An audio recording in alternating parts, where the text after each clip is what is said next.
Guys ನಮ್ಮ Majestic ಹತ್ರ ನನಗೆ ಸ್ಕ್ಯಾಮ್ ಮಾಡಿಬಿಟ್ರು ಗೈಸ್. ಧರ್ಮಸ್ಥಳಕ್ಕೆ ಹೋಗೋಣ ಅಂತ ಮೆಜೆಸ್ಟಿಕ್ ಬಂದಿದ್ರೆ ಅಣ್ಣ ಪಕ್ಕದಾಗ ಕುತ್ಕೊಂಡು ಯಾವ ಥರ ಸ್ಕ್ಯಾಮ್ ಮಾಡ್ದ ಅಂತ ಗೊತ್ತಾಗಬೇಕನ್ನ ಫುಲ್ ವಿಡಿಯೋ ನೋಡಿ ಗೈಸ್. ಎಲ್ಲರಿಗೂ ವೆಲ್ಕಮ್ ಬ್ಯಾಕ್ ಟು ಮೈ ಮಿನಿಲಾಗ್. ನೋಡ್ರಿ ಇವತ್ತು ಒಬ್ಬನೇ ಸಿಂಗಲ್ ಸಿಂಹ ಥರ ಧರ್ಮಸ್ಥಳಕ್ಕೆ ಹೋಗೋಣ ಅಂದ್ಬಿಟ್ಟು ರೆಡಿ ಆಗಿಬಿಟ್ಟು ಸೀದಾ ಮೆಜೆಸ್ಟಿಕ್ ಬಸ್ ಹತ್ಕೊಂಡು ಮೆಜೆಸ್ಟಿಕ್ ಹತ್ರ ಬಂದು ಇಲ್ಲಿ ಟಿಕೆಟ್ ಎಲ್ಲ ಬುಕ್ ಮಾಡಿದೆ. ಅವ್ರು ನೋಡ್ರಿ 9:30 ಬಸ್ ಇರೋದು ಅಂದರು, 5:30 ಬಂದಿದ್ದೆ. ಆಮೇಲೆ ಮೆಜೆಸ್ಟಿಕ್ ಹತ್ರ ಹೋಗ್ಬಿಟ್ಟು ಅವ್ರು ಬಸ್ ಸ್ಟಾಪ್ ಹತ್ರ ಕುತ್ಕೊಂಡಿದ್ರೆ ನೋಡ್ರಿ ಈ ಥರ ಇರ್ತಾರೆ. ಬಂದು ಪಕ್ಕದಲ್ಲಿ ಕುತ್ಕೊಂಡ್ಬಿಟ್ಟು ಕಾಸು ಕೊಡೋ ಅಂತ ಕೇಳಿದ್ರು. ಕಾಸು ಇಲ್ಲ ಅಂದಿದ್ದಕ್ಕೆ ಕೊಡ್ತೀವೋ ಇಲ್ವೋ ಅಂದ್ಬಿಟ್ಟು ನನಗೆ ಅವಾಜ್ ಆಗ್ತಾರೆ ಗೈಸ್. ಸ್ಕ್ಯಾಮ್ ಮಾಡ್ತಾರೆ ನಮ್ಮ ಮೆಜೆಸ್ಟಿಕ್ ಹತ್ರ. ಎಲ್ಲರೂ ಹುಷಾರಾಗಿ ಓಡಾಡಿ, ಇಲ್ಲಿ ಮೆಜೆಸ್ಟಿಕಲ್ಲಿ ಓಡಾಡೋರು. ನಾನಂತೂ ಸ್ಕ್ಯಾಮ್ ಆಗಿಲ್ಲ ಗೈಸ್. ಪಕ್ಕದಲ್ಲೆಲ್ಲ ಇದ್ರಲ್ಲ, ಅದಕ್ಕೆ ಅಣ್ಣ ಏನು ಮಾಡಿದೆ ಸುಮ್ಮನೆ ಎದ್ದೋಗ್ಬಿಟ್ಟ ಗೈಸ್. ಅಲ್ಲಿಂದ ಆಮೇಲೆ ಬಸ್ ಸ್ಟಾಪ್ ಹತ್ರ ಕೂತಿದ್ರೆ ಏನು ಮಳೆ ಬಂತು ಅಂತೀರ. ಮಳೆ ಅಂತೂ ಬಿಸಾಕ್ಬಿಡ್ತು. ನೋಡ್ರಿ ಎಷ್ಟು ನೀರು ನಿಂತ್ಕೊಂಡ್ಬಿಟ್ಟು ಮೆಜೆಸ್ಟಿಕ್ ಹತ್ರ ಫುಲ್ಲು ಮಳೆ ಬಂದ್ಬಿಡ್ತು ಗೈಸ್. ನನ್ನ ಬಸ್ ಇರೋದು ಬೇರೆ 9:30. ಆಮೇಲೆ ಊಟ ಮಾಡ್ಕೊಂಬಿಡೋಣ ಅಂದ್ಬಿಟ್ಟು ಹೋಟ್ಲಲ್ಲಿ ಬಂದ್ಬಿಟ್ಟು ಊಟ ಮಾಡಿದೆ. ಇಲ್ಲೆಲ್ಲ ಸ್ಕ್ಯಾಮ್ ಮಾಡೋದು ಜಾಸ್ತಿ ಅಂದ್ಬಿಟ್ಟು ನೋಡ್ರಿ ಅಲ್ಲಿಂದ ಸೀದಾ ಬುಕ್ ಮಾಡಿದ್ನಲ್ಲ ಟಿಕೆಟು, ಅಲ್ಲೇ ಬಂದು ಕೂತ್ಕೊಂಡೆ, ಚಾರ್ಜ್ ಹಾಕೊಂಡು ಮ್ಯಾಚ್ ನೋಡ್ಕೊಂಡು ಕೂತ್ಕೊಂಡೆ. ಆಮೇಲೆ ಬಸ್ ಬಂತು ಹೋಗಪ್ಪ ಅಂತ ಕಳಿಸಿದ್ರು. 9:30 ಬಸ್ ಬಂತು. ಇಲ್ಲಿಂದ 10:00 ಅಂತ ಬಸ್ ಬಿಡೋದು. ಅಣ್ಣ ಪಾರ್ಕಿಂಗ್ ಮಾಡೋಕೆ ಹೋಯ್ತವನೆ. ಬಸ್ ಮಾತ್ರ ನೀಟಾಗಿ ಇಟ್ಕೊಂಡವ್ರೆ ಗೈಸ್. ನನಗಂತೂ ಸಖತ್ ಇಷ್ಟ ಆಯಿತು. ಆಮೇಲೆ ಇಲ್ಲಿಂದ ಮಲಗಿದ್ರೆ ಡೈರೆಕ್ಟ್ ಸೀದಾ ಧರ್ಮಸ್ಥಳದಲ್ಲೇ ಇದ್ದೊಳೋದು.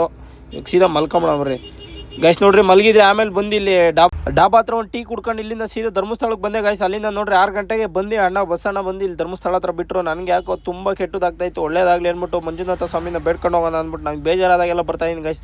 ನೋಡ್ರಿ ಈ ಥರ ಇರೋ ಕೂರ್ಲು ಇವಾಗೆಲ್ಲ ಫುಲ್ಲು ಮುಡಿ ಕೊಟ್ಬಿಡೋಣ ಅಂತಂದೆ ಗೈಸ್. ಇಲ್ಲಿ ಮುಡಿ ಕೊಡೋಣ ಅಂತ ಬಂದರೆ ಏನು ಕ್ಯೂ ಅವ್ರೆ ಗೈಸ್. ಫುಲ್ಲು ಜನ ಇದ್ರು ಮಾತ್ರ ನೋಡ್ರಿ. ಆಮೇಲೆ ಹಂಗಿದ್ರು ಕ್ಯೂ ಅಲ್ಲೇ ಕುತ್ಕೊಂಡು ಎಲ್ಲ ಮುಡಿ ಕೊಟ್ಬಿಟ್ಟು ಅಲ್ಲಿಂದ ಸ್ನಾನ ಮಾಡೋಣ ಅಂದ್ಬಿಟ್ಟು ನೇತ್ರಾವತಿ ನದಿ ಹತ್ರ ಹೋಗ್ತಾಯಿದ್ದೀನಿ ಗೈಸ್. ನಾವು ರೂಮ್ ಮಾಡಿ ಸ್ನಾನ ಮಾಡೋದಕ್ಕಿಂತ ನೇತ್ರಾವತಿ ನದಿಯಲ್ಲಿ ಸ್ನಾನ ಮಾಡಿದ್ರೆ ನಮ್ಗೆ ಒಳ್ಳೇದಾಗೋದು. ನಾವು ಮಾಡಿರೋ ಪಾಪಗಳೆಲ್ಲ ಹೊಲ್ಟೋಗ್ತಾವಂತೆ ಗೈಸ್. ನನಗೆ ಯಾರು ಹೇಳಿದ್ರು. ಆಮೇಲೆ ಅಲ್ಲಿಂದ ನೋಡ್ರಿ ಸ್ನಾನಗಿನ ಎಲ್ಲ ಮಾಡ್ಕೊಂಡು ಅಲ್ಲಿಂದ ದರ್ಶನಕ್ಕೆ ಹೋಗ್ತಾಯಿದ್ದೀನಿ. ಫುಲ್ಲು ರಶ್ಶು ಮಾತ್ರ. ಸಖತ್ ಕ್ಯೂ ಅವ್ರೆ. ಇವತ್ತು ಶನಿವಾರ ಅಲ್ವಾ, ಅದಕ್ಕೆ ಸಖತ್ ಕ್ಯೂ ಅವ್ರೆ ಗೈಸ್. ನನಗೆ ಹುಷಾರಿಲ್ಲ ಅಂದರೂ ವೀಡಿಯೋ ಮಾಡಾಕ್ತಾಯಿದ್ದೀನಿ ಗೈಸ್. ಹುಷಾರಿಲ್ಲ ಅಂದರೂ ವೀಡಿಯೋ ಎಡಿಟ್ ಮಾಡಾಕ್ತಾಯಿದ್ದೀನಿ ಗೈಸ್. ನೋಡಿ ಕ್ಯೂ ಅಲ್ಲಿ ನಿಂತಿದ್ದೀನಿ, ಇನ್ನೂ ಬಿಟ್ಟಿಲ್ಲ ದರ್ಶನಕ್ಕೆ. 8:30 ಆಯಿತು ಗೈಸ್. ಇವಾಗೆಲ್ಲ ಹೊಸ್ದಾಗಿ ಮಾಡ್ಬಿಟ್ಟವ್ರೆ ನಮ್ಮ ಧರ್ಮಸ್ಥಳದಾಗ. ಈ ಥರ ಇರಲಿಲ್ಲ ನೋಡ್ರಿ. ಇಲ್ಲೆಲ್ಲ ಧರ್ಮಸ್ಥಳ ವ್ಯೂ ಹಾಕೊಂಡು ಕುಂಡ್ರಿಸವ್ರೆ. 8:30 ಕೂತ್ಕೊಂಡಿದ್ದು 11:30 12:00 ಬಿಡ್ತಾರಂತೆ ಆಚೆ. ಹಾಲ್ ನಂಬರ್ 16 ಇದ್ದೀವಿ. ಈಗೆಲ್ಲ ನಮ್ಮ ತಿರುಪತಿಯಲ್ಲಿ ಇತ್ತಲ್ಲ ಹಾಲು, ಆ ಥರ ಹಾಲು ಮಾಡಿಬಿಟ್ಟವ್ರೆ ಗೈಸ್. ಆಮೇಲೆ 11:30 ಬಿಟ್ಟರು ಗೈಸ್.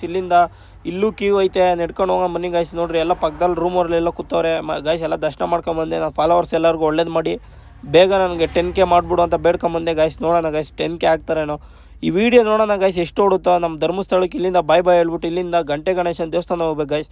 10K ಫಾಲೋವರ್ಸು ಬೇಗ ಮಾಡಿ ಗೈಸ್, ಹಂಗಂತ ಬೇಡ್ಕೊಂಡಿದ್ದೀನಿ ಗೈಸ್. ಪ್ರಸಾದ ತಿನ್ನೋಕ್ಕಂತೂ ಪುಣ್ಯ ಮಾಡಿರ್ಬೇಕು ಗೈಸ್.